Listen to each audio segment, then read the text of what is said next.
ජලුවනේ ඔයාලා මේ ෆොටෝ එක දැකලානේ ආවේ. මේ මොකද්ද මේ සැලකිලිමත් විය යුතුද කියලා මම එක කියන්නම්. මේ අනිවාර්යෙන් දේශීශ්‍රය ආපු කට්ටිය මේක සැලකිලිමත් විය යුතුයි. ඒත් එක්ක මම කියන්නම් මේ channel එක මම කලින් papers video කරපු channel එකක්. දැන් papers video මම ඔක්කොම privacy දාලා තියෙන්නේ මේ video channel එකේ.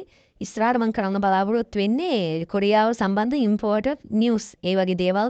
ඔයාලට එතකොට දැන් ඇග්‍රිමන්ට් එක ආවට පස්සේ ඊළඟට කරන්න ඕනේ දේවල් වීසා ෆෝම් කොහොමද පුරවන්නේ එතකොට බොන්ඩ් අස්සම් කරන්න යනකොට මොනවද ගෙනියන්න ඕනේ බොන්ඩ් අස්සම් කරනකොට කොහොමද ලීව් කියලා පුරවන්නේ මේ වගේ දේවල් තියෙන්නේ හින්දා මේක channel එක වැදගත් අනිවාර්යෙන් subscribe කරලා තියාගන්න අපි බලාගෙන යමු මොනවද මේකේ කරන්න තියෙන්නේ කියලා අපි බලමු දැන් අනිවාර්යෙන් මේ ටික ඔයාලා 2025 දෙවනි කාර්තුවේ ඇග්‍රිමන්ට් ආපු කෙනෙක් නම් අනිවාර්යෙන් සැලකිලිමත් තිය යුතුයි මේ ටික හදාගන්න අනිවාර්යෙන් යාළුවනේ ඔයාලා දැන් ඇග්‍රිමන්ට් එකක් ඇවිල්ලා ඇග්‍රිමන්ට් ඇවිල්ලා දවස් ඉවර වෙනකන් ඉන්න ඕනේ නැහැ. ඔයාලා සමහරට අවසාන දවස් වෙන්න පුළුවන් ඇග්‍රිමන්ට් එක දෙවෙනි දවස් වෙන්න පුළුවන් මුලදී ඇග්‍රිමන්ට් ආපු කට්ටියගේ ඇග්‍රිමන්ට් එක ලංකාවට ෆෝවර්ඩ් වෙලා නම් විදේශයකට ඇවිල්ලා නම් ඔයාලට අනිත් පැත්තට මැසේජ් එකක් එනවා දවසක් දෙකක් නෝ දවසක් විතර යනවා මැසේජ් එකක් එනවා දෙකක් හොයනකොට මෙන්න මේ විදිහට තමයි මැසේජ් එක එන්නේ.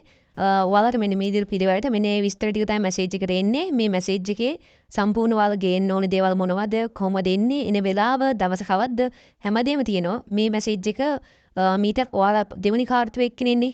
ඔයා පළවෙනි කාර්තුවේ එක්කෙනෙක්ට ආපු මැසේජ් එකක් තමයි මම මේ විදිහට ඔයාලට මේ කියලා දෙන්නේ. මේකේ තියෙන මේ විස්තර ටිකම තමයි ඔයාලට අනිවාර්යෙන් ඔයාට එන්නේ දිනේ වෙනස් වෙලා මේ ටිකම තමයි එන්නේ. මේකේ තියෙන ටික මැසේජ් එක මේ තියෙන්නේ. මම මේක ඔයාට මැසේජ් එකේ තියෙන විස්තර ටික පැහැදිලිව ප්‍රධාන වශයෙන් ඔයා බලාගත යුතු ගෙනිය යුතු හරි දේවල් ටික මම එළියට අරගෙන දැන් ඔයාලට පැහැදිලි කරන්නම්. එහෙනම් වීඩියෝවත් එක එකතු වෙලා ඉන්න මේක ෂෙයා කරන්න අනිත් ඔයාගේ යාළුවන්ටත් බලන්න. ඔයාලා මුලින්ම ගන්න ඕනේ passport copy 6ක් සහ ID copy 4ක්. ඒ ගන්න හැම එකක්ම A4 කොළ වලට ගන්න හොඳට මතක තියාගන්න. බාග පොඩි කොළ වලට බාග කෑලි වල දෙකම එක පැත්තේ හිම ගන්න එපා.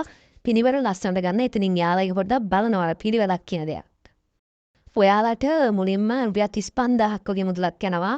පුහුණියම් ගාස්තු මුලින්ම ඇග්‍රිමන්ට් ඇයිල් අස්සම් කරන යන කට්ටිය හිතාගෙන යන්න මට හම්බෙන්නේ හාලියල කියලා. මොකද හාලියල ට්‍රේනින් සෙන්ටර් එකට තමයි ඉස්සෙල්ලම මුල් ටික දාන්නේ. ඒක පුල් වුණාට පස්සේ තමයි තංගල්ලට යවන්නේ. ඒ ටිකත් එක්කම ඊළඟට ඔයාලා ගෙවන්න වෙනවා වීසා ගාස්තු කියලා රුපියල් 19200ක් ගෙවන්න වෙනවා. ඒකත් එක්කම ආයෙ තියෙනවා ඔයාලට බඳවා ගැනීමේ ගාස්තු කියලා රුපියල් 66278ක මුදලක් වගේ වැටෙනවා. ඒකත් එක්කම තවත් වැටෙන ඔයාලට රෙජිස්ට්‍රේෂන් ගාස්තු කියලා වැටෙනවා ආයෙ 22027ක ගාණක්. ওই ටික තමයි ඔයාලට ප්‍රධාන වශයෙන් ගෙවීම් තියෙන්නේ. ඒ ටිකත් එක්කම ඊළඟට ඔයාලා ඉතින් ආපහු මතක තියාගන්න අනිවාර්යෙන් ඔයාලා අද ඇග්‍රිමන්ට් අස්සම් කරලා ආව නම් ඊට පහුවෙනිදම ඒ හවස පුළුවන් නම් හවසම දාන්න. එහෙම නැත්නම් ඊට පහුවෙනිදම පොලිස් රිපෝට් එක අනිවාර්යෙන් දාන්න. මොකද පොලිස් රිපෝට් එක තමයි එන්න පොඩ්ඩක් පරක්කු වෙන්නේ. ඒකින්ද පොලිස් රිපෝට් ඉක්මනට ගෙන්න ගන්න පොලිස් රිපෝට් ඉක්මනට දාන්න. ඔයාලා පොලිසියට නිතර ගිහලා කතා කරන්න. ඒ වල ටික කරගන්න. පොලිස් රිපෝට් එක දාන්න රුපියල් 5000ක වගේ මුදලක් යන්නේ. සමහර තැන් වලින් ඊට වැඩි වැඩි ගණන් ගන්නවා. ඉතින් ඒකෙන් තමන්ගේ දාන තැන අනුව ගාන වෙනස් වෙන්න පුළුවන්. තන් දල වශයෙන් පොලිස් රිපෝට් එකක් දාන්න යන්නේ රුපියල් 5000ක වගේ මුදලක් තමයි. ආය ඊළඟට ඔයාලට මෙඩිකල් වල ඩේට් වැටෙනවා. ඔයාලා ඇග්‍රිමන්ට් අස්සම් කරලා ඉල්ල දවස් 3ක් වගේ යනකොට තමයි ඔයාලට මෙඩිකල් වලට ඩේට් වැටෙන්නේ. ඒක ලැබෙන හොස්පිටල් එක මට කලින් මේ මං මෙඩිකල් කරපු හොස්පිටල් එක වැටෙනවා කියලා ගන්න නෑ. ඒක මාරු වෙලා කොහොම හරි ඔයාලට හොස්පිටල් එකක් හම්බෙනවා. ඒක කරගන්න තියෙනවා. හොස්පිටල් එකට ඒකත් එක්ක ගාන ඉතින් පොඩ්ඩක් වෙනස් වෙනවා. හොස්පිටල් දෙක තුනේ ගාන පොඩ්ඩක් වෙනස්. දල වශයෙන් ගත්තොතින් පිරිමි ළමයෙක්ට රුපියල් 15000ක් වගේ ගෑනු ළමයට 16500ක් වගේ ගාණක් තමයි මෙඩිකල් එකට යන්නේ. ඔන්න ඔය වල ටික තමයි ප්‍රධාන වශයෙන් දැන් ඇග්‍රිමන්ට් එකක් ආපු කෙනෙක්ට කරන්න තියෙන්නේ. ඒ ටික කරගන්න ඉස්සරහට ඊළඟට ඔයාලා මොකද්ද කරන්න යන්න ඕනේ කියලා ඒ විස්තර ටික දෙන්නම්. ඔයාලට විදේශ වලින් කියනවා ඇග්‍රිමන්ට් අස්සම්කම දවසේ මෙඩිකල් එක කරලා ඔයාලා එහෙම එන ගමන් වීසා ෆෝම් ටිකත් පුරවලා ගෙනලා බාර දෙන්න කියලා. එතකොට මෙඩිකල් කරන්න යන දවසට ඔයාලට වීසා ෆෝම් ටිකත් පුරවගෙන අරන් යන්න වෙනවා. ඒ ටික කරලා එන ගමන් විදේශේකට ඇවිල්ලා ආය විදේශෙක නැවත ඇවිල්ලා වීසා ෆෝම් ටික බාර දෙන්න ඕනේ. වීසා ෆෝම් ටික පුරවන්නේ කොහොමද කියලා අරයාගේ මෙයාගෙන් අහන්න දෙයක් නැහැ. විදේශ සේවයකෙත් මේ නෝටිස් බෝඩ් දෙකක ගහලා තිනෝ පිළිවෙලට.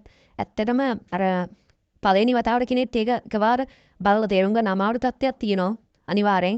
ඒක නිසා ඔයාලට ඒකට අදාළ හරියට පැහැදිලිව මේක කරන්නේ කොහොමද ෆෝම් එක පුරවන්නේ කොහොමද කියලා වීඩියෝ එකකුත් ගෙනත් දෙන්න.